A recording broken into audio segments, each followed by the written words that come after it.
so grateful for Dr. Quinn, Medicine Man, to join us on the show. Awesome. He's super humble, super intelligent, super, I was about to say super right way. But he was all about doing things the right way. He talked about not making money off the backs of people and doing things the right way and being figuratively and literally. Yeah, and like I don't need to see you for 6 weeks. Yeah, I don't need to see you at all. This is what you need to do. Go from my clinic. Set forth and go do great things. I don't need your money. You are fine. You're fine. Right. Which other people would be like 3 times a week for 6 weeks. I need you because I got kids. Reimbursement's not that well. Let's just face it. That Taylor Cruel joint is gonna give me. It's gonna pay my rent for the next 6 weeks. Yeah. Can you if people do that? People see. I went to SFMA and the car was like straight up. I could get this person better in 3 days, but I'm gonna need this money. And sometimes it's not our fault, right? As physical therapists, or even especially as students, it's just the name of the game. It could be the facility.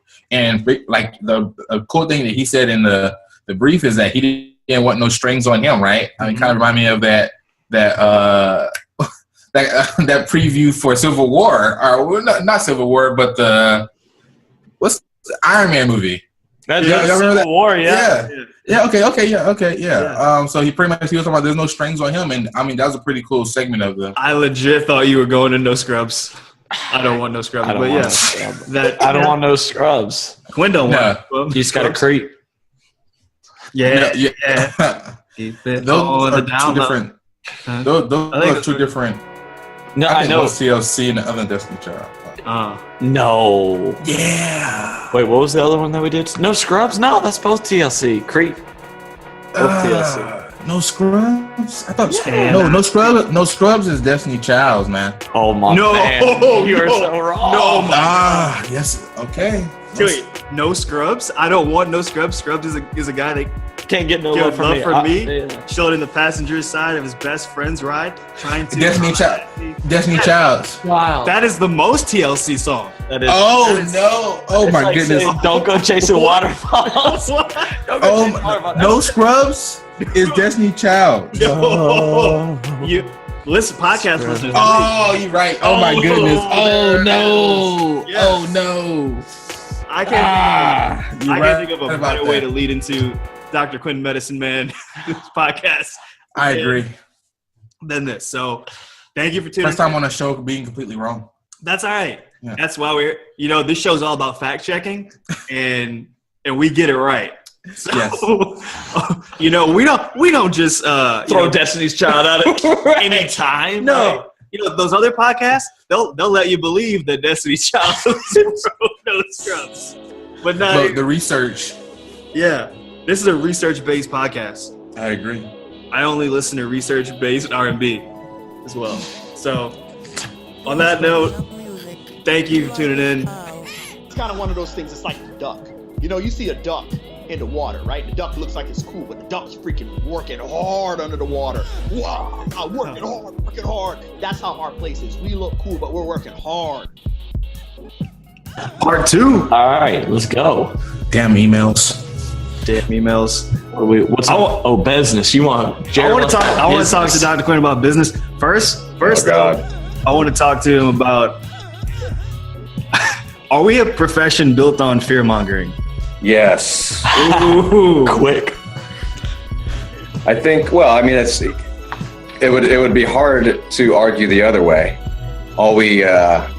Everything. The word dysfunction. Everything is kind of like correct or incorrect. Good posture, bad posture. Yeah. Dysfunctional movement, and no clear definitions on what any of that means. Yeah.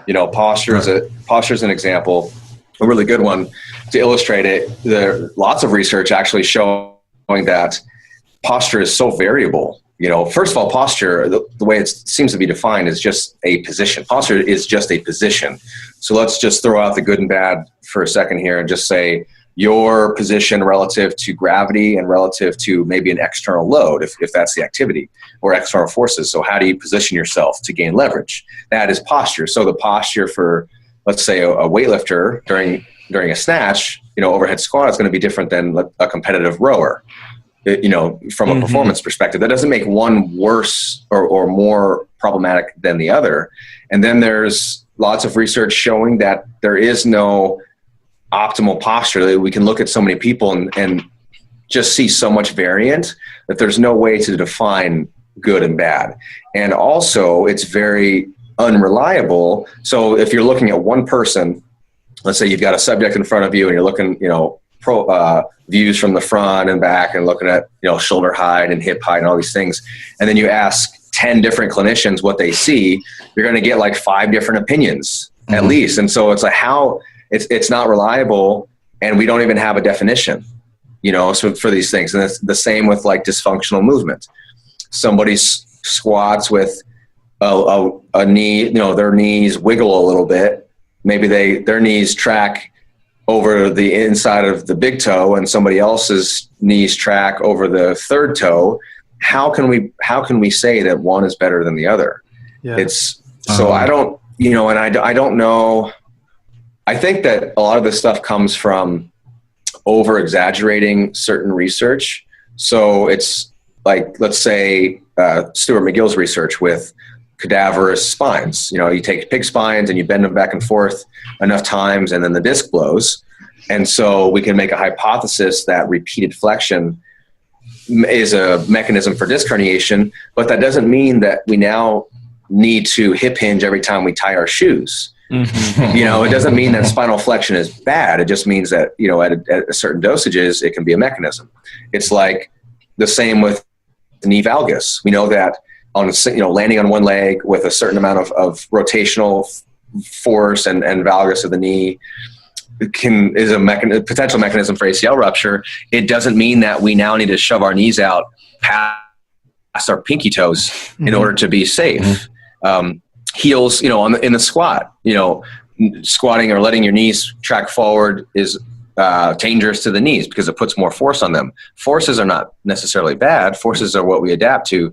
So I think that, saying being afraid of the forces has made people like, oh, vertical shins when you squat. It's like an exaggeration.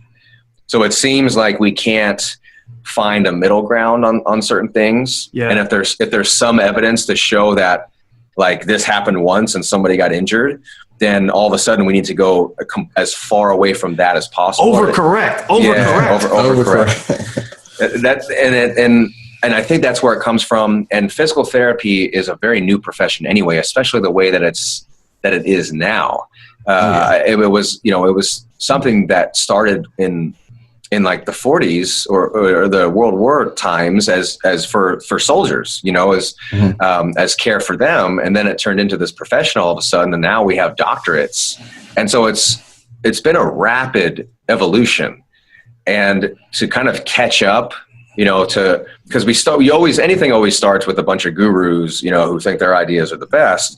And then it kind of like comes full circle and we realize, based on science and studies and research that we can kind of come full circle and stuff, but that's a slow process. And so we're so new to this whole deal. We're kind of in the middle of those two worlds. Right. And it's so interesting because Tyler and I, we went to SFMA last year, and great course. I think we loved it. Yeah. But you do get a sense of when you're going in those groups and people are running that top tier on you, that you just feel like shit. Yeah. You feel like, oh God, yeah. I never knew how dysfunctional I was. Yeah. Oh my God, can I live now? Yeah. Yeah. That's exactly right. People ask me, about courses like that, and I think that it gives you a lens, like it at least gets you looking at people when they move. And so it can kind of, just gives you like reps in that sense. But you're right, like to categorize, to make these screens, to put a scoring system to the screen. Oh, you're a 2. We need to get you to a 3 before this can happen, or to reduce the risk, when there's not really a whole lot of evidence to substantiate that. It makes it a very fear-mongering, like a fear-based system, which, you know, there's when at what point do we get to train for performance? You know, there's a discrepancy between the two, and so there is an issue.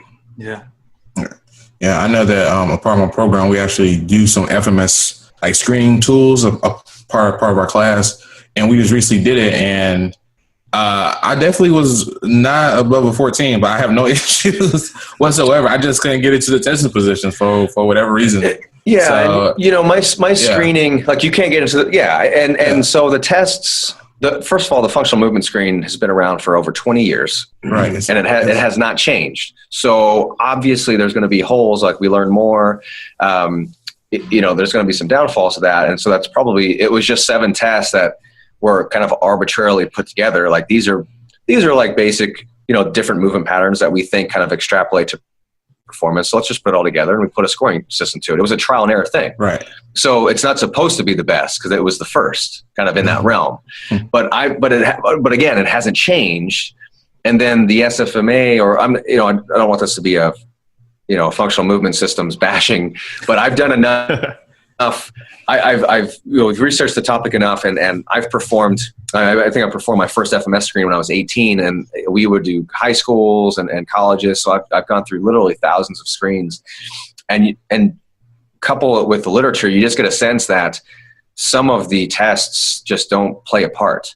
I think one of them being, I need to dig at this a little deeper, but one of them being the rotary stability test. I think that if you threw that test out, it wouldn't change a whole lot of the data that's come forth. So my movement screenings clinically are not based on a system or a scoring system, because I think that puts the pigeonhole on you, but it's more of, do the joints go into the positions that the athlete plans to load and train with no pain or apprehension? And if they do, you've passed my screen. At that point, if you can move your body into the position, then you've got the position. Then we can layer on load, and your training now becomes your screen. So every time they're in the gym, there's your movement screen. Yeah. If somebody comes into my door and they say, I want to snatch and I want to compete in weightlifting, and I look at their overhead squat and it's not to the standard, they're not able to achieve the position that they want, that maybe their squat depth is not where they want it to be. The bar is not in a position that would be conducive to supporting load.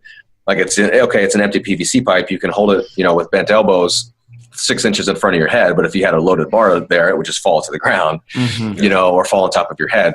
So in that respect, yes, we're going to dive a little deeper, but to put a system or to put a score on it is tough, because then you start just trying to improve the score as opposed to making sure that actually has some carryover to the movements and the training. There's some good evidence that you can coach somebody to a better FMS score. So what are we actually screening? Are we screening their ability to follow directions? Are we actually screening their foundational, movement potential? Yeah. And who gives a fuck about a better FMS score that doesn't translate? Yeah, I don't. Yeah, and so it does. It was never meant to translate to performance. I think that some of that goes on to the authors, because there are some blogs and some articles from like 97 where they're excited because it's new and they're like, this is going to improve your performance, but they back away on that real quick.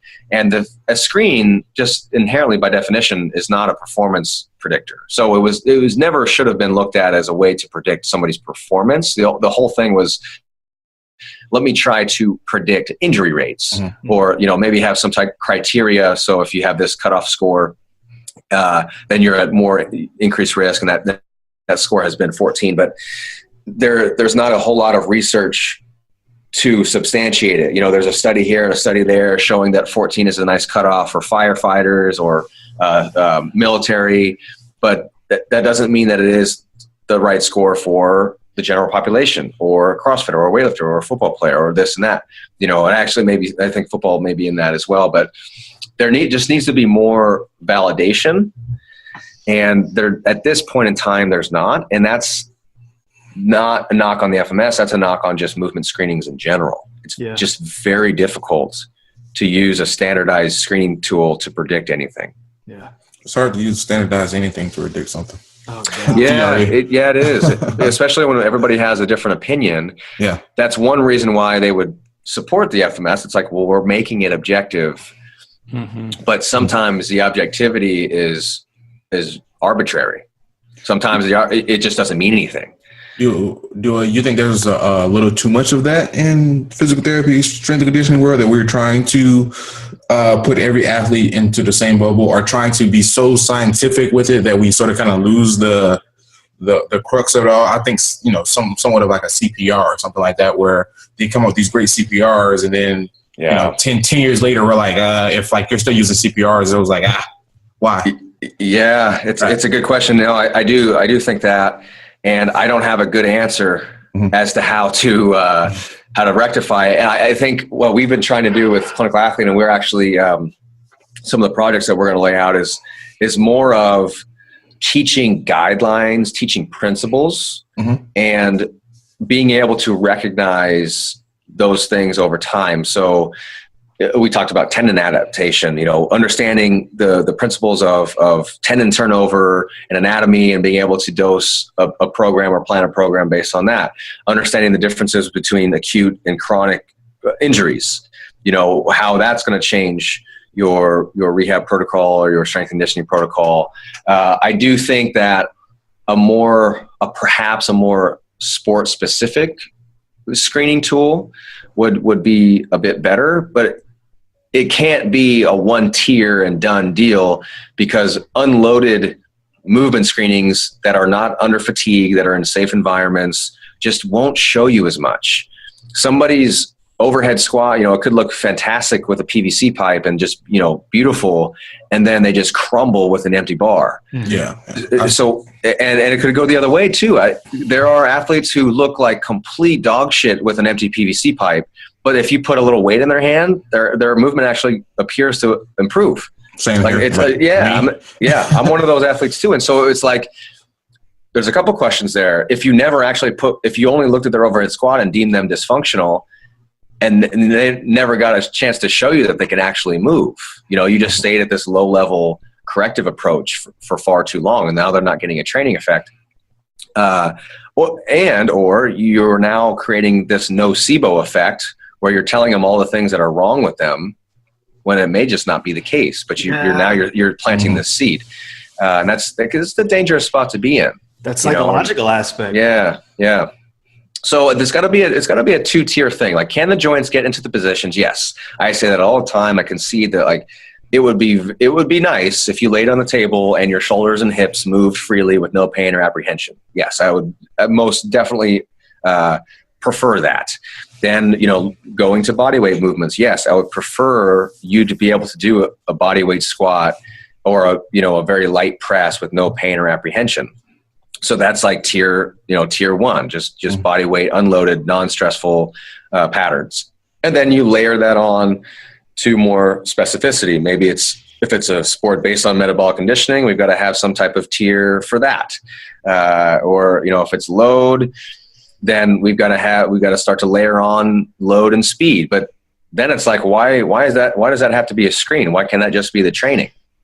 And that's, again, my point is, like, every day in the gym is your screening tool for the coach or the clinician. Right. If I wanted to package it and sell it, then I would have to do it the way, what I mean? Like, set it up tier wise. But at the end of the day, can you move through the positions with no pain or apprehension? If you can, then it's just about appropriately dosing the program. All right. Hell yeah. And let me just say, Damir, we are going to have to kick you off the podcast because you couldn't get above a 14 on the FMS. So, I was at a seminar, and I think it was, I can't remember who told me. I think it was Charlie Weingroff, I think, was who said it. He said that LeBron James scored like an 8 on the FMS. We're like, duh. I mean, look at him, like, trying to overhead squat. Yeah. But he's been one of the most resilient NBA players I can remember. I mean, the guy has hardly been hurt. A lot of games too. Tons of games. Yeah, tons of games at the highest level. Yeah. So again, a lot of minutes on the court. Right. He already has more minutes than Michael Jordan in his entire career. Yeah, that's amazing. So and then you also it's the conversation of you can score a 14 in a myriad of ways. You know, there can be 4 zeros on that thing or whatever. It's like what matters, and that's just what we don't know. Mm-hmm. So I'm totally cool with somebody doing a screen. It's fast. It's, you know, it gives you an objective. It gives you a look. I don't care about the numbers. It just gives you an idea of what you're working. When somebody walks in your door, you don't know what you're working with. You have no idea. Yeah. So if they can drop into an effortless squat, at least you have some idea of what you're working with. Mm-hmm. You know what I mean? So I'm all about getting that first glimpse. I just don't know about putting a score to it and then sharing that with the athlete as something that needs to be improved upon in order to protect them. Gotcha. I think that's the slope that's very, very slippery. Yeah. It's a combination of things, right? Totally. So there's so many factors. Oh yeah. Great takeaway point. Yeah. Trust me, we want everything in PT school to be like, but how many times have we heard it depends? And that should be that should be the answer. And it depends, but then you can always put guidelines and principles to it. Absolutely. Yeah. You know, it depends if it's chronic. Depends if it's chronic or acute. It depends on their training experience, you know, training age, the sports, the goals, all of these things. But if you have these principles to fall back on, then you can stick those into any scenario. Mm-hmm. It just takes a bit of thinking, and I think that's what school should teach you. And I think it does to an extent is how to think your way through scenarios instead of just trying to put a box around it. Mm. Yes. CPRs, you know, it's an interesting conversation, the clinical prediction rules, because we were taught them in school, and I'm not far from school. I don't know if you guys know, but I'm a baby too. I've only been out for 4 years, so not even. So, you know, anything that you're learning in school, I probably got the exact same thing. Right. I think the clinical prediction rules were a bit more utilized because they've not been as validated in every population as we thought that they would be. And it's the same type of conversation. You know, with the low back CPR is like greater than 35 degrees of internal rotation, you know, or like a hypomobile segment. First of all, so there's things within the CPRs that are not even that have terrible validity.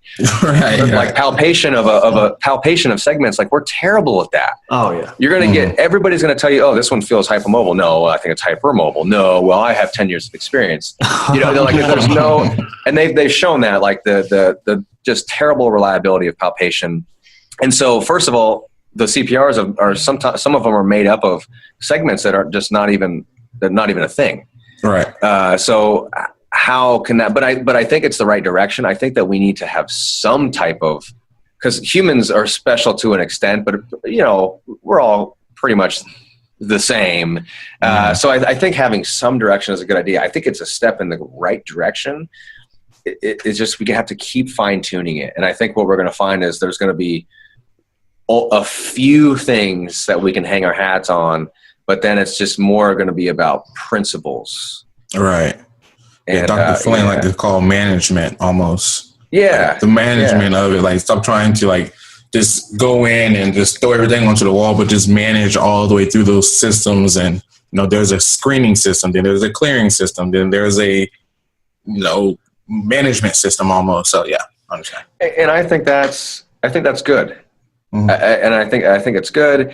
And I hope that we can get away from, because I don't think that's black and white. I think that that's a big bucket. You know, you have these big buckets, and then the bucket gets smaller and smaller and smaller, and then we can hypothesize fewer things with better accuracy. But to just take a look at somebody and just make this blanket statement of you have bad posture or you have dysfunctional movement, just right from the jump, it's just there's no legs to stand on. Yeah. From that. And I did that for a long, long time. And I look back on it and it made a lot of sense. It makes a lot of sense now why I was wasting a lot of time and things weren't working because I wasn't actually doing anything. Like it was just like, oh, correct quadruped T-spine rotation, bird dogs, and 90-90 breathing. Yeah. Do that for a month. Gosh, why isn't he getting better? Why isn't he? It's just not just things that don't actually do anything, or like should be meant to progress away from as soon as possible, or just as teaching tools for positioning, kind of like proprioceptive type deal, but are not meant to be the fix of anything. Yeah. It's almost like trying to do his studying and putting all the work you can in to do as best you can on a standardized test versus actually getting out there and working with people. Yeah. Yeah. Kind of. Yeah. I guess that's the downfall of school in general, right? You're worried so much about just passing. You got to pass the damn tests. Like there's no, like we can say, oh, you should be reading the research and you should be studying on your own. You should shadow these coaches, but none of that means anything if you fail out. So that's very true. You got to do, you got to do what you got to do to pass the test. And that's just the downfall of a school, is like worrying about the grade more than the actual learning of the material. I don't know how to fix that. I think, like you said, the actual learning probably occurs right after school, when you start getting your face into some cases and you start learning that way. And school is really just the catalyst to allow you to do that. The letters gives you the legal right to learn, I guess. But I do think, again, I think they could give us maybe a faster road to some type of specialization to some extent. That'd be awesome. Yeah. Let's do it, Jared. You want to talk business with them? You want to talk business? Come on, let's you hit him up. No, look, the only thing I can think of with his business, as if he wasn't here, is I think it was the Doc and Jock that you were talking about, where how you kind of set it up to where you were putting some online content out there. By the way, big props on your online stuff. That stuff is really doing a great thing for. Oh, thanks, man. And everything. But I never heard that. Like, oh, you put a lot out there online so you can have some free time to really dedicate to your clients, and just in general, like, I don't know, business in general, and that mindset. Okay, so I'm a terrible business person. No, I'm serious, like the worst. So, but I know that, so I can still talk about it. I know it's like when you're crazy. Are you actually crazy? So I'm terrible, but I know where I'm terrible at, and so we can still have the conversation. But yes, I knew out of school that probably to a fault that I don't like to be in systems where I'm being told, like my skill set or my opportunity with patients was going to be limited. So let's say a clinic where it's 3 or 4 patients at a time, I'm seeing a person for 15 minutes and they go work with the aide and I don't get to see him again. You all have been through those scenarios. It's kind of the way the system is now. So I was like, okay, well, that's what I don't want. That doesn't mean that I shouldn't have just put my head down and done it, to just get out there. But I was like, I would rather be doing my own thing so I can spend as much time with the person as possible. And so that's why I decided to go this kind of out of network scenario, where you just I can see you for as long as I want. I don't have to worry about insurance, reimbursing or not reimbursing. You pay me for the service because you deem it valuable. Now that sounds great, but it's very difficult because you now have to become a salesman in a sense. And the balance becomes, how do I get people in the door without over-medicalizing unnecessarily?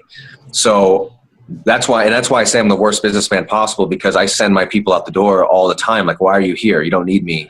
Like, I'll send, you're hurt because of this, and this. Like, I'll talk to your coach and don't do these things for a little bit. Here's a couple exercises. I'll talk to coach and you're good.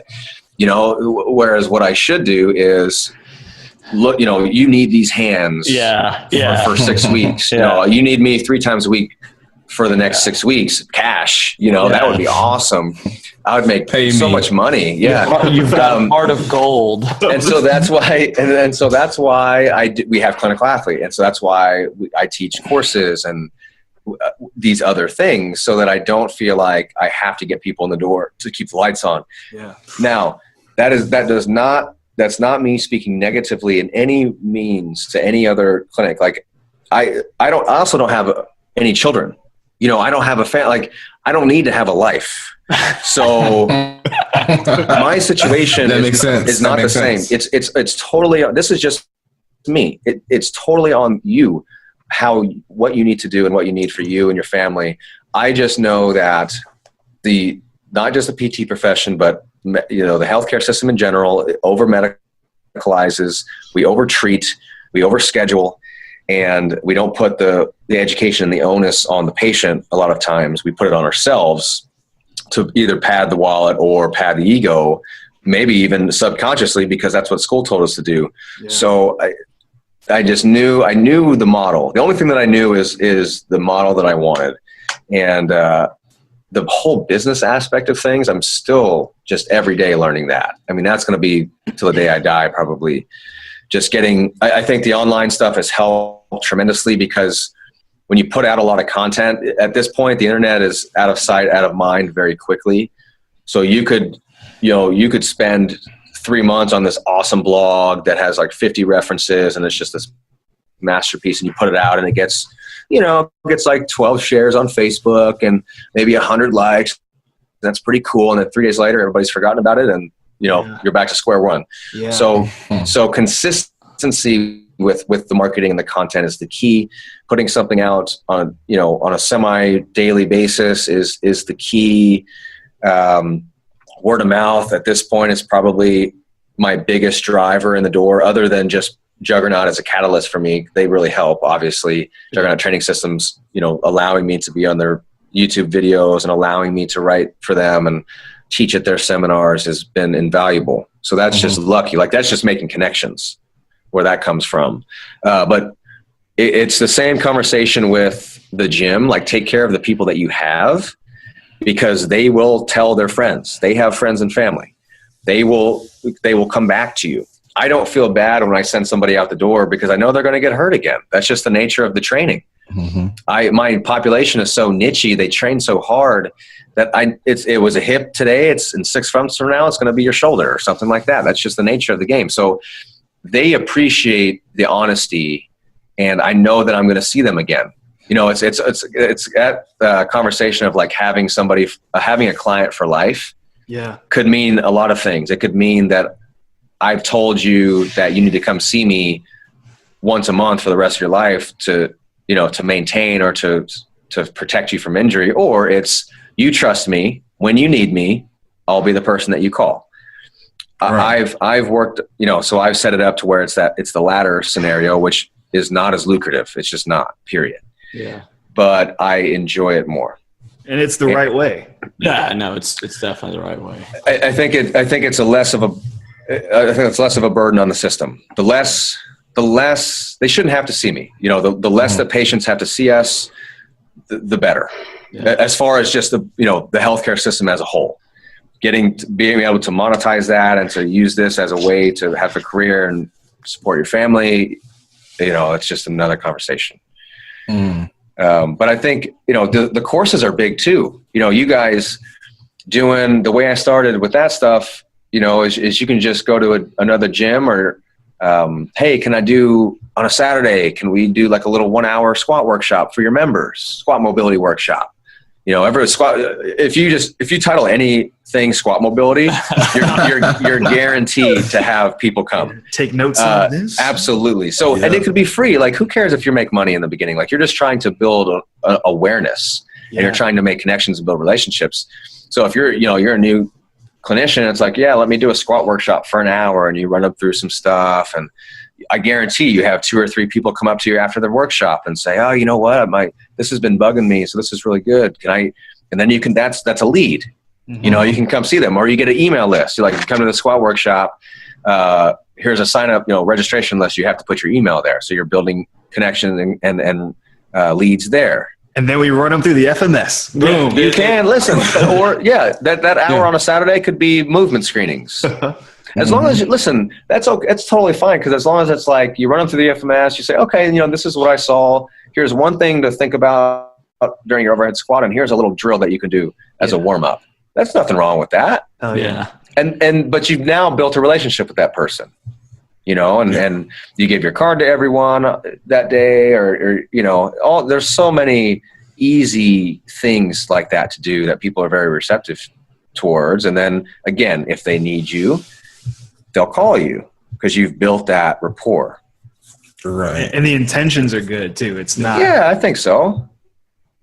We all know that we need to make money. It's no secret. But the intentions are good. So if you're not, it's obvious. Like they'll let it be. They are the ones seeking your service. You're not pushing your service onto them, because our service is I guess a necessity to a point. Mm-hmm. But we should have been, if we wanted to see the same people every single day, we should have been coaches. We should just be strength and conditioning coaches, or somebody else. Like from a clinical standpoint, it doesn't make sense that somebody would need us continuously. Right. Yeah. I think of like a dentist. It could be something like that. Like a management almost, but not necessarily like you come in every day, all day. You need me for this many times a week. Yeah. Well, the difference between, because it's an interesting comparison. I think the difference between the dentist and the PT is that there is data that if you go to a dentist every 6 months, or you have this kind of maintenance service, there are positive outcomes. Right. That there is not as much data to say that for a physical therapist, because I think also our care is so different. Yeah. Yeah. Going to 10 PTs will probably yield 10 different plans. Yeah. So it just goes back to, being so young as a profession and still trying to kind of, everybody says the evidence is always behind us. I think it's the opposite. I think it's us trying to catch up to the science. Because, that's what they said about blue kinesio tape having a cooling effect 10 years ago and red kinesio tape having a heating effect. Come on. That was a thing? It was a thing. Whoa. That was the thing. Whoa. Yep. I would have been ready for that. So, and then when I was in PT school, it was kinesio, if you pull from origin to insertion, you're lengthening the muscle. If you pull from insertion to origin, you're shortening the muscle. Thank goodness for science. Yeah. We were way behind. Like thought we were ahead, but we were so far behind. So it's just us catching up. And I think that it does become that thing. Like, I'll see you, I'm here if you need me. That's what I always say. I try to say, you got a guy now, like, after at discharge, it's like, you got a guy now. If you need me for anything like this, don't hesitate to call. But if you don't, I'll see you around. And sure enough, see you when I see you. At some point, they want my services again because something happens. There's just no telling how long that's going to be. And that's what makes it kind of slow in the beginning. But then you start getting this turnover. You know what I mean? Like a year, 2, 3 years in, it starts kind of coming full circle. Mm-hmm. So you've had enough patience in the past that it all is revolving, while you're obviously getting new people in the door as well. But it just goes back to the concept of take care of your peeps and they'll take care of you. Yeah. And this episode is sponsored by Blue K-Tape. Your muscles warm? Rock tape, that makes the best thumb tape for my hook grip. Yeah. Nice. It doesn't, the only bad thing is like the adhesive kind of sticks to my fingernails, which is just annoying more than anything else. But I hate, it's stretchy. So I don't like athletic tape on my thumbs because it doesn't let me move my joint. Yeah. Yeah. So I use rock tape every day. I literally use rock tape every single day. That's just why. Those thumbs wrapped up. Yeah. Man, all right, that's perfect. Rapid fire. I got 2 questions for you. Okay. Is ankle mobility really the depth killer of a squat? And do you believe in front squats, or do you believe in only heavy back squats? Oh no, we front squat all the time, man. Yeah. Oh yeah. It depends on who you are. So nothing is rapid fire with me. So everything has a 10-pronged answer, but it depends. We got 4 minutes. Okay. Well, so it depends on who you are. If you're a weightlifter, you have to do the clean and jerk. That's your competitive movement. So a front squat would probably behoove you to perform to strengthen the posture. If you're a pitcher and the front squat hurts your wrists and your elbows, I'm probably not doing the front squat in the traditional front rack.